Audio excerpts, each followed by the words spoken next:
अस्सलाम वालेकुम। मैं हूं हमजा वसीम पीएसएक्स एनालिसिस से। अगर आज मार्केट के हवाले से बात करते हैं तो आज की मार्केट 957 पॉइंट्स पॉजिटिव बन रही। केसी 100 इंडेक्स तकरीबन 48,034 की सतह के करीब बन रहा है। वॉल्यूम्स की बात करें तो 15 मिलियन का काम केसी 100 इंडेक्स में हुआ, जबकि केसी ऑल शेयर के अंदर 491 मिलियन का काम हुआ, जिसकी वैल्यू 70.8 बिलियन बनती है। तो वॉल्यूम्स रिकॉर्ड लग रहे हैं।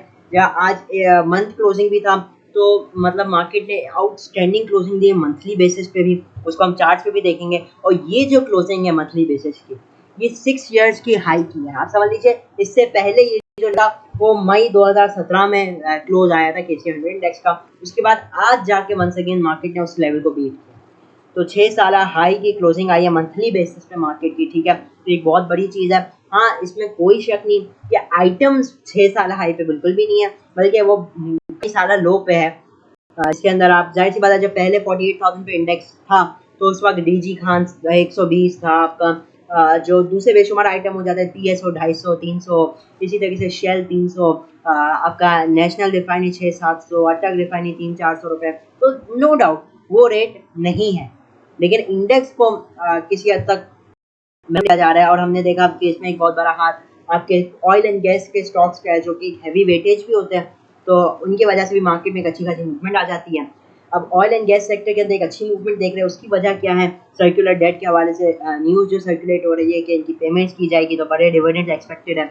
उस वजह से हम देख रहे हैं कि ओजीडीसी फ्राइडे को भी कैप लगा था, खुल गया था, लेकिन आज जो है मंडे वाले दिन कैप पे बन रहा, सॉरी थर्सडे की बात कर रहा हूँ। तो बहरहाल ऑयल एंड गैस के अंदर भी एक अच्छी मूवमेंट है, पावर सेक्टर भी आपका अच्छा मूव कर रहा है, और बैंकिंग सेक्टर भी भरपूर मूवमेंट के साथ है। तो ये बैंकिंग और ऑयल एंड गैस का एक बहुत बड़ा हाथ है मार्केट को बढ़ाने में।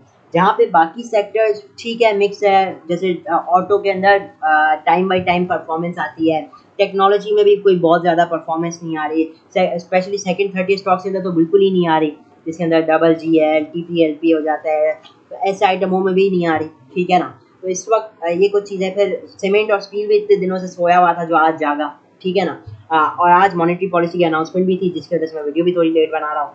तो मॉनेटरी पॉलिसी की जो रिजल्ट था वो ये है कि मतलब कि अनचेंज रखी गई है मॉनेटरी पॉलिसी, जो कि डेफिनेटली बहुत पॉजिटिव इम्पैक्ट डालेगी आपके सीमेंट और स्टील के स्टॉक्स में। क्यों? क्योंकि एक तो मार्केट में आप कह लीजिए, एक तो जब सीमेंट और स्टील मतलब कि काफ़ी टाइम से परफॉर्म नहीं करता, मार्केट 4-5 हज़ार पॉइंट बढ़ गई, लेकिन सीमेंट और स्टील डिक्लाइन साइड पे ही था।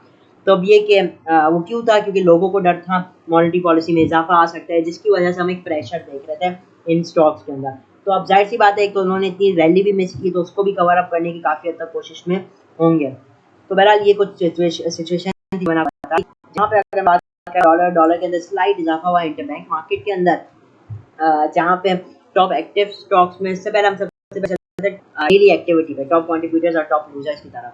तो आज के दिन जो टॉप कंट्रीब्यूटर था वो एचबीएल का स्टॉक आ जाता है 130, ओसीडीसी तकरीबन 128, पीपीएल 102 पॉइंट, फिर मीज़ान बैंक आपका हो जाता है 92 पॉइंट पे, बैंक यूबीएल, मारी, बैंक अल फलाह, हप्को, एसएनजीपी, मैपल लीफ, नेशनल बैंक और फिर कोलगेट। तो एक बहुत बड़ा, जैसे मैं पहले करके बैंकिंग और ऑयल एंड गैस के स्टॉक्स का है आज की तेजी में, जहां डिक्लाइन साइड पे पीएचईएल, एबर्ट, यूनिटी, पाक टोबैको, एफएफबीएल, एनआरएल, जेडीडब्ल्यूएस और आगे आप ट्रांसक्रिप्ट्स देख सकते हैं।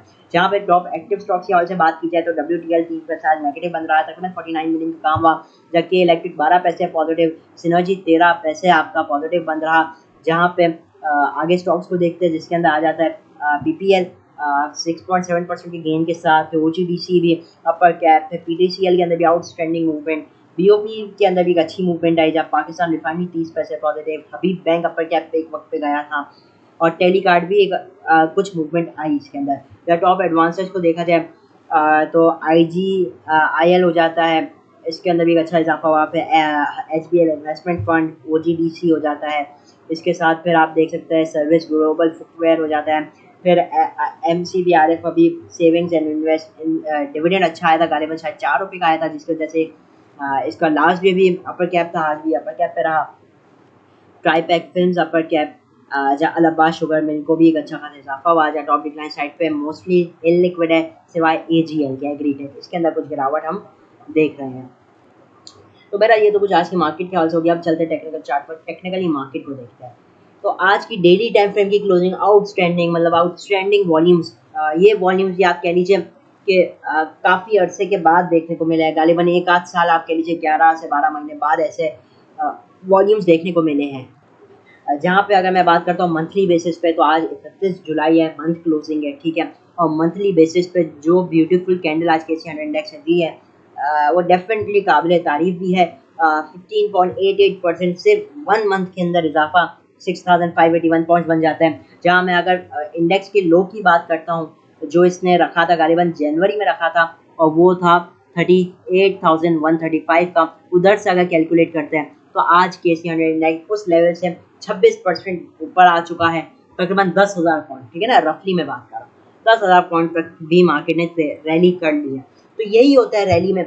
आपको एक ही बात बताई जा रही थी कि जब तेज़ी होती है, जब मार्केट में बुलिश रन आता है, बुल रन आता है, तो लोग कहते रहते हैं कि और स्टॉक कितना ऊपर जाएगा और कितना जाएगा, लोग बेचते रहते हैं और मार्केट ऊपर के ऊपर जाती रहती है। यही चीज़ होती है मंदी में, और वो हम सब विटनेस कर रहे थे for the past 1 and 2 year, ठीक है। जिसके अंदर जहाँ DGKC 120 से 100 रुपये हुआ, लोग बोलते रहे और कितना नीचे जाएगा, वो 80 हुआ, फिर लोग बोलते रहे और कितना, वो इवेंचुअली 40 रुपये भी उसने तोड़ दिया। तो यही होती है मंदी और तेज़ी का फर्क। हम जो लोग होते हैं वो खरीदते रहते हैं मंदी में, और फिर आखिर में बिल्कुल जब बॉटम लगाने वाला होता है स्टॉक, उधर आप कह लीजिए कि अपना माल बेच देते हैं और फिर एक रैली स्टार्ट हो जाती है, ठीक है ना।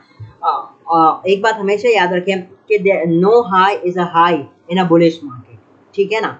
Similarly no low is a low in a bearish market, ठीक है ना। मतलब कि जब मार्केट बुलिश हो तो कोई हाई हाई नहीं होता, ठीक है, मार्केट नए हाई मार रही होती है। और इसी तरीके से जब मार्केट बियरिश हो तो कोई लो लो नहीं होता, मार्केट आपका लो नए लोज लगाती रहती है मुस्तकिल, ठीक है ना। अब मार्केट उस सतह पे आ चुकी है, ठीक है, जहाँ पे मार्केट एक आप कह लीजिए बहुत ज़्यादा इजाफा हो चुका है।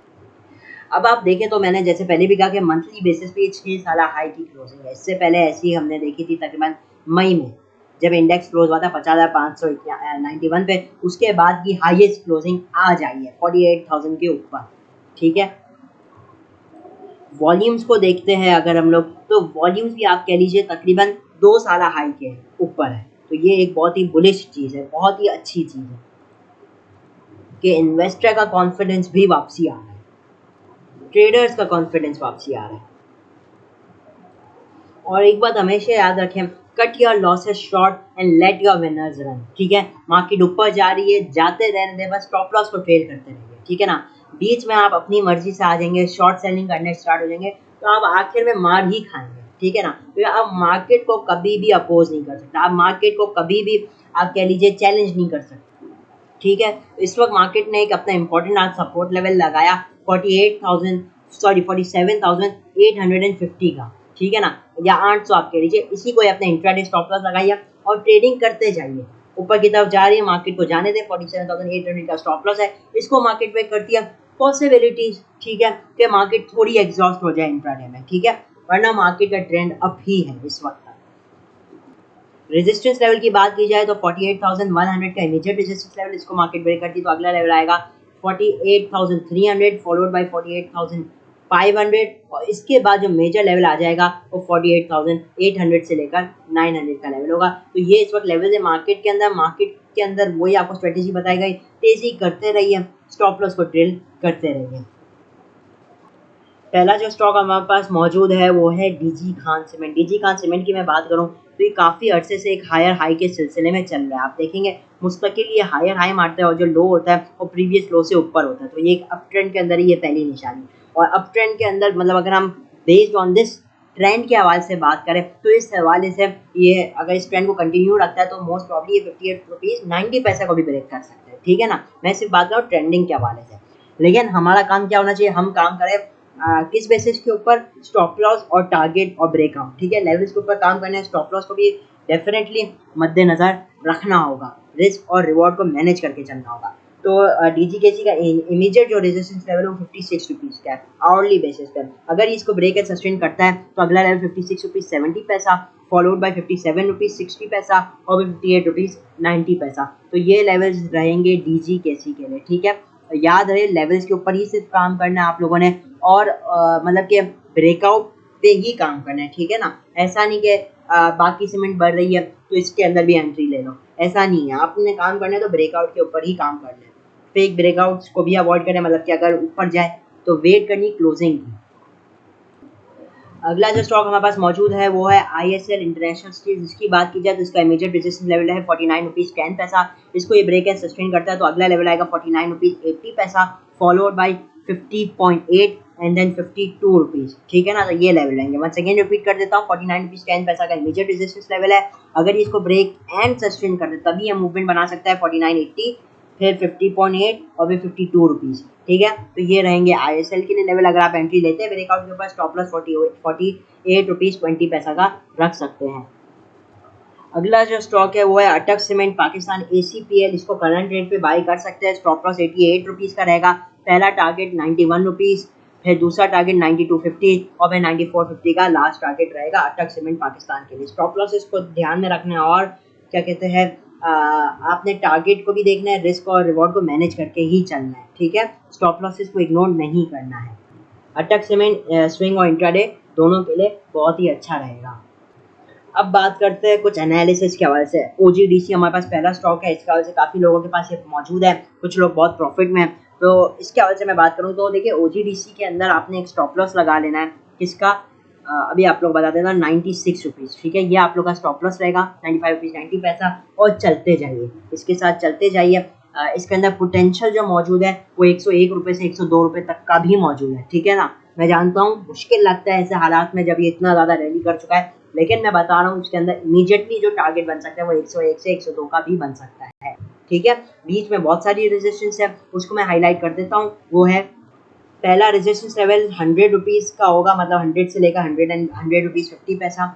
इसको ये ब्रेक करता है तो अगला रेजिस्टेंस आएगा 101.5 का। ठीक है, तो ये OGDC के लिए लेवल रहेंगे। करंट जिनके पास होल्डिंग है वो स्टॉप लॉस 95-90 के साथ इसके अंदर काम कर सकते हैं। ट्रेल करते रहिए और चलते जाइए। ठीक है, enjoy the move, cut your losses short and let your winners run. तो मेरे हिसाब से मैंने अच्छे खासे स्टॉक्स को इधर आप लोग के लिए पेश कर दिया। ठीक है ना, तो काफ़ी क्विकली मैंने सब स्टॉक्स को एनालाइज किया, मार्केट के हवाले से भी बता दिया। मार्केट अप ट्रेंड में जाने दें, मार्केट चलती रहेगी। ठीक है, तो स्टॉप लॉस के ही साथ काम करना है, मार्केट को चैलेंज नहीं करना है। ठीक है, हमें बहुत ज़्यादा ही मतलब कि ओवर स्मार्ट नहीं बनना चाहिए। ठीक है, जब कभी मार्केट चल रही है मार्केट के साथ चले। एक बात हमेशा याद रखें, आप मार्केट से आगे नहीं चल सकते, आपको मार्केट के साथ चलना पड़ेगा। ठीक है ना, तो ही आप कमा पाएंगे। मार्केट से आगे चलने की कोशिश करेंगे तो गिर जाएंगे। ठीक है ना, क्योंकि मार्केट को पता है आगे जो है वो खड्डा कहाँ है, आपको नहीं पता, आप गिर जाएंगे। बेहतर है मार्केट के साथ चलें। ठीक है ना, तो इसी के साथ इजाज़त चाहता हूँ। वीडियो अच्छी लगी हो तो लाइक और चैनल को लाजमी सब्सक्राइब कीजिएगा। इसी के साथ इजाज़त चाहता हूँ। मैं हूं हमजा वसीम, PSX एनालिसिस से।